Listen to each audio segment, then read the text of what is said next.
know what that means either. Halloween, is it for real? Todd grinned as he held up a Halloween mask with a mangled face and scary eyes. Greg sneaked a hairy fake tarantula onto Mom's arm. This Halloween, Todd announced, I'm going to make a monster ring with bloody bones and peeled grapes for eyeballs. Yak, said Michelle. Why do people love this stuff anyway? Because it's cool, Todd answered. But why does anyone celebrate Halloween? Michelle asked. I've heard that it's called the devil's holiday, Todd said. It all started long ago before Christ was born, Dad explained. People believed that a Lord of Death sent evil spirits into animals to play terrible tricks on people. To escape them, people wore disguises. Is that how wearing scary costumes started? Michelle asked. Well, sure. And that's how playing pranks on Halloween got started too. Another tradition that got started then is the bonfire. People built huge bonfires to scare the pranksters away. Sounds like fun, Greg said. Not really. People died in cruel ceremonies. Michelle grimaced. Ugh. Is that what Halloween means then? Horrible evening or something? Just the opposite, said Dad. Christians try to change the holiday into a festival of joy. October 31st became All Hallows Eve. All Hallows means all holies or all the saints. I thought Halloween was all about ghosts, Greg objected. It's about people who have died, said Mom, but saints aren't ghosts. They are alive with Jesus, who rose from the dead and has a real body. That we can celebrate. So celebrate they did. On October 31st, Michelle, Todd, and Greg invited their friends, and the backyard was filled with kids in all sorts of costumes. What are they doing right there, Alexander? Remember what we learned? Apple. Bobbing for apples, yeah. Bobbing for apples.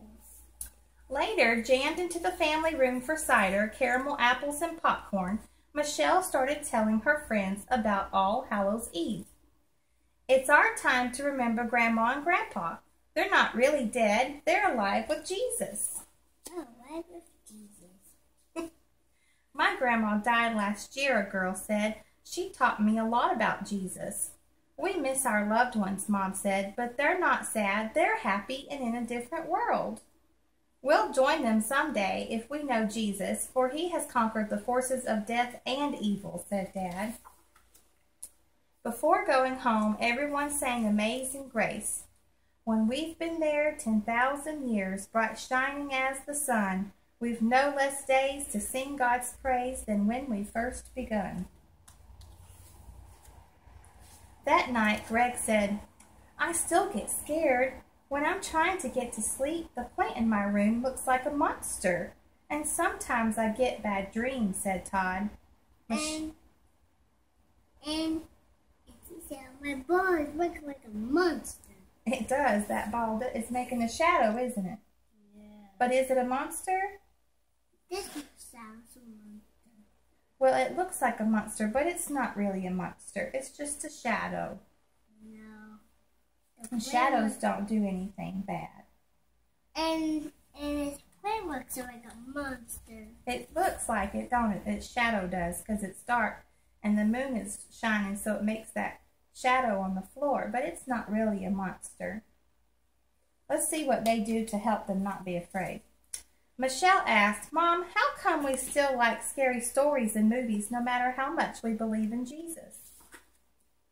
Most stories are told in fun, said Mom, but there is a supernatural world. Evil spirits do exist, and temptations. A lot of awful things happen in this world. Evil powers are nothing to fool around with, but the Bible teaches us that God did not give us a spirit that makes us afraid. He gave us a spirit of power and love. That's 2 Timothy 1:7. And did not make him so scared. That's right. If you memorize the verse, you can say it yourself when you get scared, said Dad. There's 10 spots on the shoe. Yeah, there are spots on your shoe. After they all went to bed, gusty winds rattled the windows and made scary noises outside. But Michelle, Todd, and Greg snuggled under their warm blankets and smiled. They talked to Jesus about their thoughts and hoped that next Halloween would be as much fun as this one. The end. What'd you think about that? I need some more things. Some more books. So, are monsters real, Alexander? No. Are ghosts real? No. Are witches real? No. They're all just made up for fun, right? Yeah. They're just silly things that people used to think were real, but they're not. Who is real though? Is Jesus real? No. Jesus is real, right? Yeah. So is the devil. But if we believe in Jesus, then God will take care of us against the devil, right? Bye-bye. Okay. I want some more books. All right, we'll go pick out 2 more books.